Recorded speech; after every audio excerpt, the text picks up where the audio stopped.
Hello friends, how are you.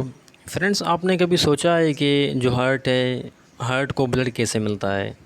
मतलब heart जो है पूरी बॉडी को ब्लड देती है, लेकिन खुद जो है वो ब्लड कैसे लेती है, ऑक्सीजन वगैरह न्यूट्रिएंट्स वगैरह कैसे यूज़ करती है।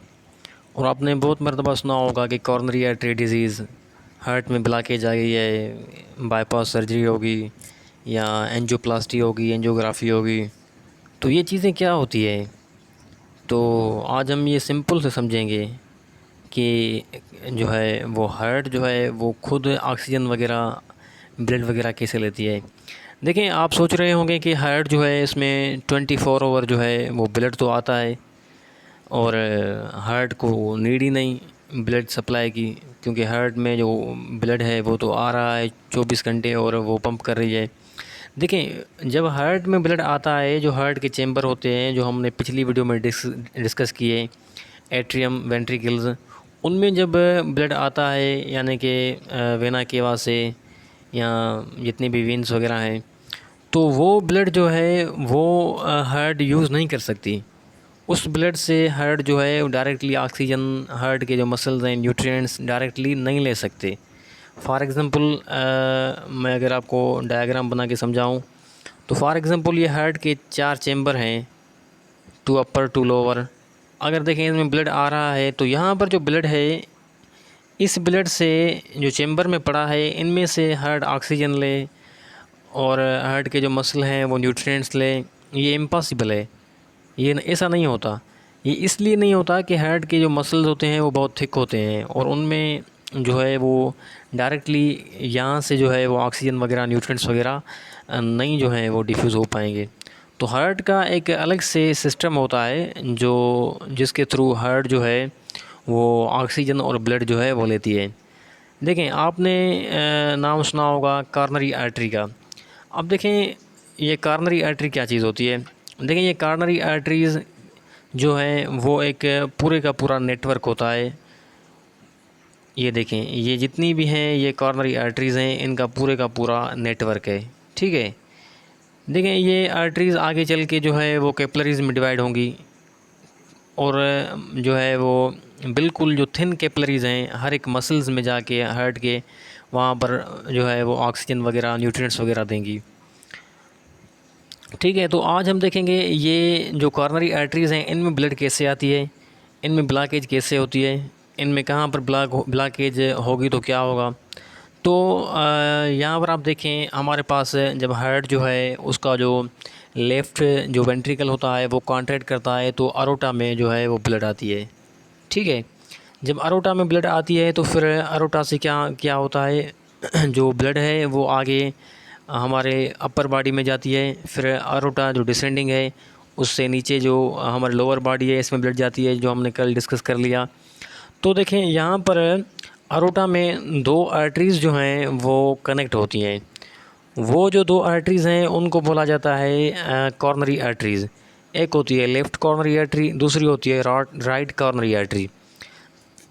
अब देखें, ये जो राइट और लेफ़्ट कॉर्नरी आर्टरीज़ हैं, ये दो मेन आर्टरीज़ हैं जो आगे चल के पूरे की पूरी हार्ट को जो है वो एनसर्किल करेंगी।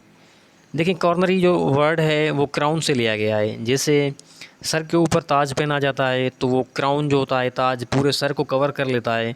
तो कॉर्नरी आर्टरी आगे चल के ब्रांचेस में जो है वो डिवाइड होके पूरे की पूरी हार्ट को कवर करती है। तो जब हमारा जो हार्ट है उसकी जो होगी right ventricle, sorry left ventricle जब कंट्रैक्ट होगी, तो ब्लड जो है वो आएगा अरोटा में। अब देखिए, अरोटा में जब ब्लड आएगा तो ये ब्लड आगे चल के नीचे जो है वो लोअर बॉडी में और फिर अपर बॉडी में। ठीक है। तो फिर जब जो लेफ़्ट जो वेंट्रिकल है रिलैक्स होगा, तो फिर क्या होगा, ब्लड यहाँ पर बैक फ्लो करती है, आपको पता है। और यहाँ पर जो अरोटा की वेल्व होती है वो क्लोज़ होती है, यहाँ पर जाके ब्लड टकराता है।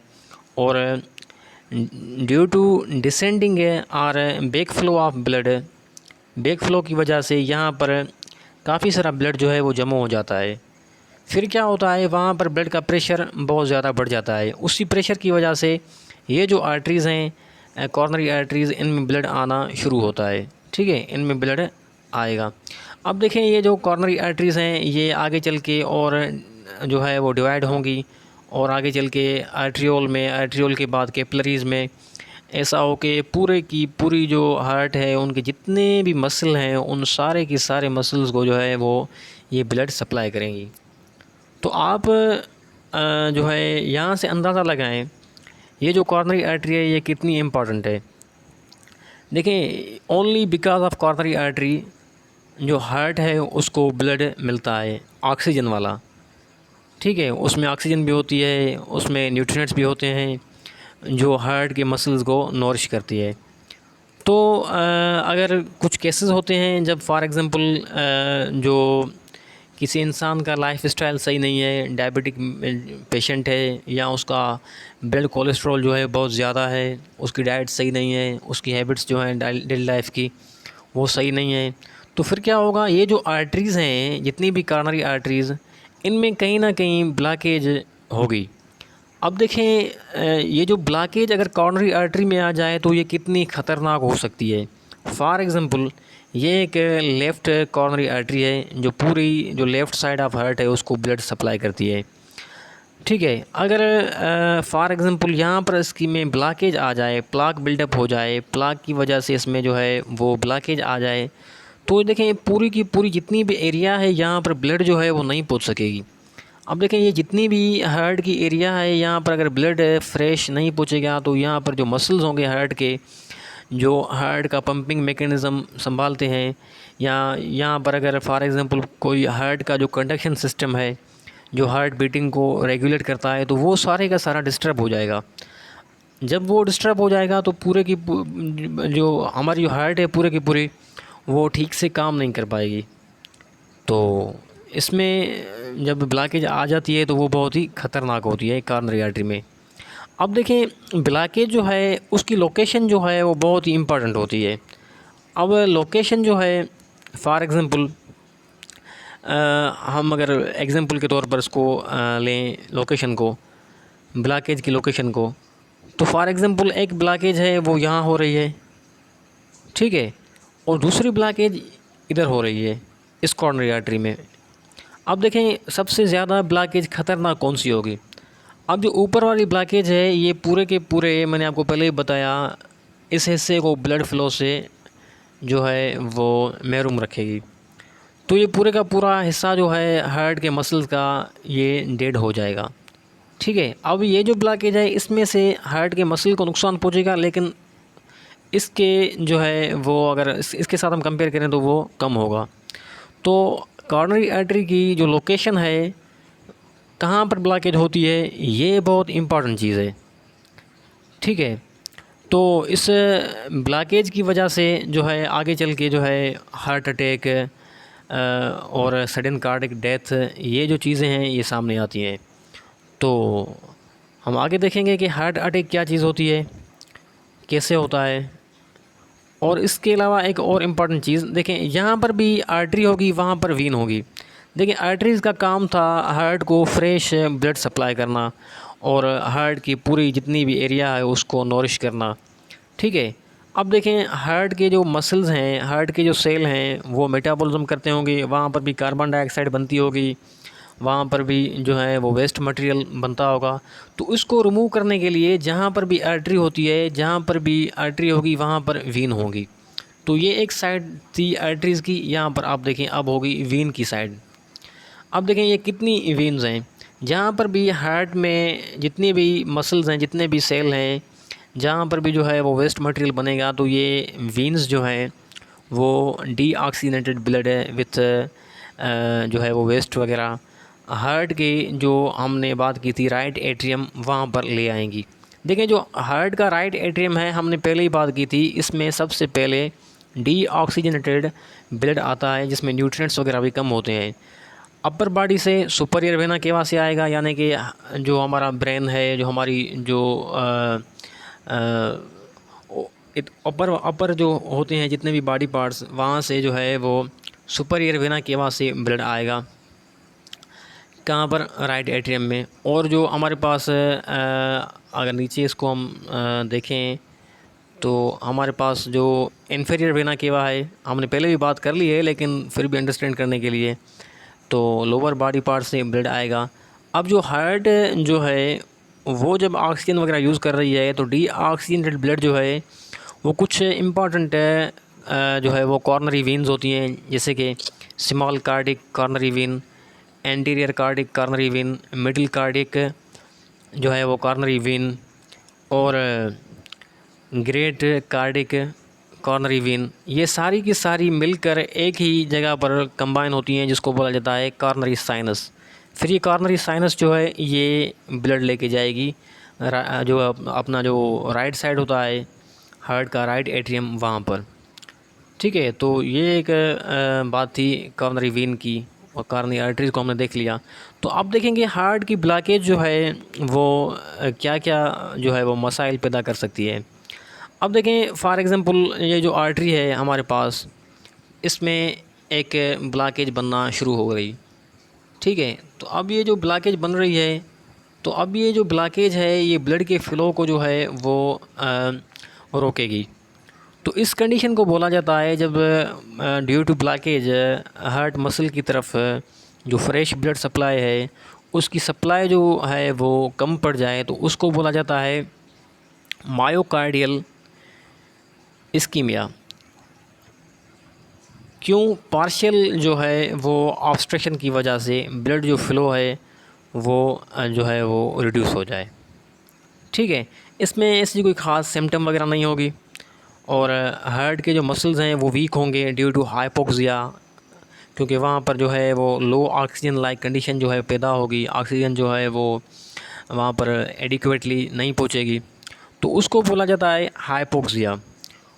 ठीक है, इसमें कोई साइन सिम्टम वगैरह नहीं होती, और हार्ट के जो सेल हैं वो जो मसल्स हैं वो मरते नहीं, कमज़ोर होते हैं किसमें मायोकार्डियल इस्केमिया में।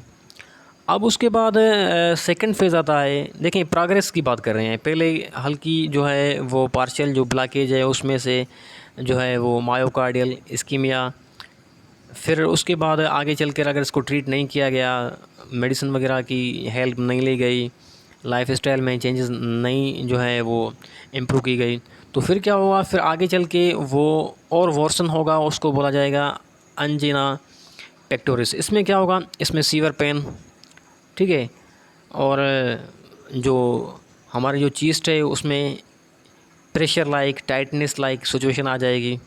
और इसमें क्या होगा, अगर इसको भी ट्रीट नहीं किया जाए इमीडिएटली, तो फिर क्या होगा, फिर आगे चल के जो अंजीना पेक्टोरिस है, देखें ये आगे चल के एक और जो है वो बहुत ही ख़तरनाक जो है वो सिचुएशन इख्तियार कर लेगा, जिसको बोला जाता है मायोकार्डियल इन्फार्केशन। देखिए कुछ लोग होते हैं जिनमें इनिशियली सिम्टम्स आती हैं, उसको बोला जाता है अंजीना पेक्टोरस। ठीक है, मतलब उनको कुछ सिम्टम्स वगैरह आती हैं, चेस्ट पेन होता है, चेस्ट टाइटनेस होती है, लेकिन उसके बावजूद भी वो उसको इग्नोर करते हैं। जब इग्नोर करेंगे तो फिर क्या होगा, फिर एक जो है वक्त ऐसा आ जाएगा वहाँ पर जो ब्लॉकेज है वो कंप्लीट हो जाएगी, यानी कि पूरे की पूरी जो आर्टरी जो है, कॉर्नरी आर्टरी जो ब्लड हार्ट को सप्लाई कर रही थी, वो सारी जो है वो क्लोज़ हो जाएगी, और हार्ट के जो मसल्स हैं वहाँ पर जो है वो ब्लड नहीं पहुँचेगा। तो इस कंडीशन को बोला जाता है मायोकार्डियल इन्फार्केशन या हार्ट अटैक। ठीक है, तो इस कंडीशन को कहा जाता है हार्ट अटैक। अब देखें इसको ट्रीट कैसे किया जाता है।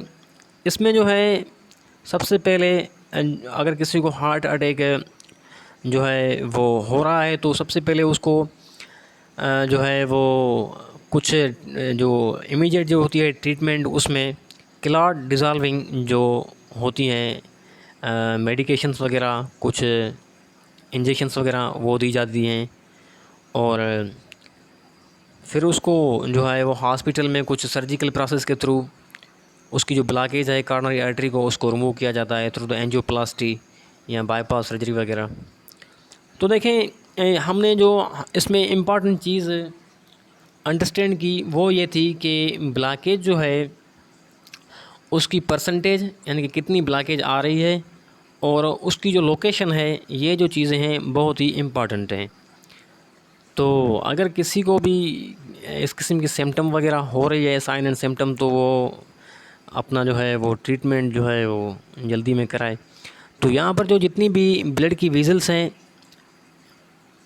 ये जो है आर्टरीज़, कॉर्नरी आर्टरीज़, ये हार्ट के लिए बहुत ही इम्पोर्टेंट रोल प्ले करती है। तो इनमें ब्लॉकेज मतलब कि जो है वो नॉट गुड फॉर हार्ट, और स्पेशली ब्लॉकेज अगर यहाँ पर आ जाए तो ब्लॉकेज अगर यहाँ पर आ गई तो एक और इम्पॉर्टेंट चीज़ होती है, वो होती है वेंट्रिकुलर फिब्रिलेशन। देखें, वेंट्रिकुलर फिब्रिलेशन। अब देखें, जो हमारा वेंट्रिकल है, फॉर एग्ज़ाम्पल जो लेफ़्ट वेंट्रिकल है, वो क्या करता है, वो ब्लड को जो है वो अरोटा में भेजता है, पंपिंग करके ब्लड की जो है।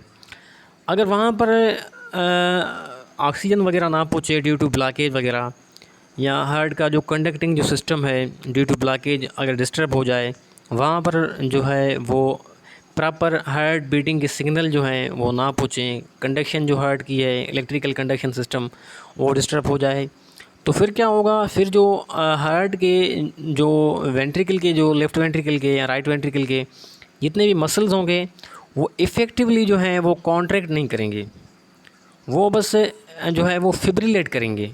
मतलब एक होता है इफ़ेक्टिवली कॉन्ट्रैक्ट करना, जैसा ईसीजी में हम देखते हैं, और वो फोर्सफुल जो कॉन्ट्रैक्शन है, इफ़ेक्टिव कॉन्ट्रैक्शन, उससे ब्लड जो है वो पूरी बॉडी में जाता है।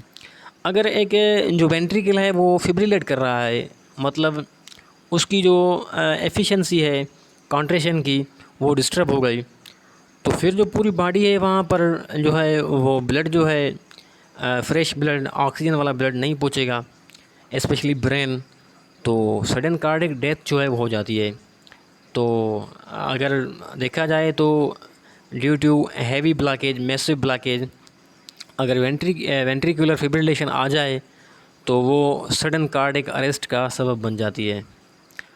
तो ऐसा ही होता है, कुछ पेशेंट जो हैं वो सर्वाइव कर जाते हैं फ्रॉम द हार्ट अटैक, कुछ नहीं कर पाती। उसकी वजह ये होती है, किसी का जो मेन जो आर्टरी है, मेन कॉर्नरी आर्टरी का रीजन जो है वो बिल्कुल ब्लॉक हो जाता है, किसी का कुछ जो है वो स्पेसिफिक पोर्शन जो है वो हार्ट का, वहाँ पर ब्लॉकेज आ जाती है। तो ये चीज़ें हैं। तो आगे हम और बहुत ही इंटरेस्टिंग चीज़ें देखेंगे कि ये ब्लॉकेज होती क्यों है, फिर हम देखेंगे इस ब्लॉकेज को कैसे रोका जाए, फिर हम स्टडी करेंगे कि कौन सी ऐसी जो है वो टेस्ट वगैरह हैं जिनके थ्रू हम जो है वो पहले से जान सकें कि जो है वो ब्लॉकेज होने के चांसेस ज़्यादा हैं। तो जितने भी रिस्क फैक्टर हैं, जितनी भी चीज़ें हैं, ये सब हम जो है वो जो वीडियो हम आगे बनाएंगे उनमें जो है वो एक्सप्लेन करेंगे। तो wait for the upcoming videos. Thank you.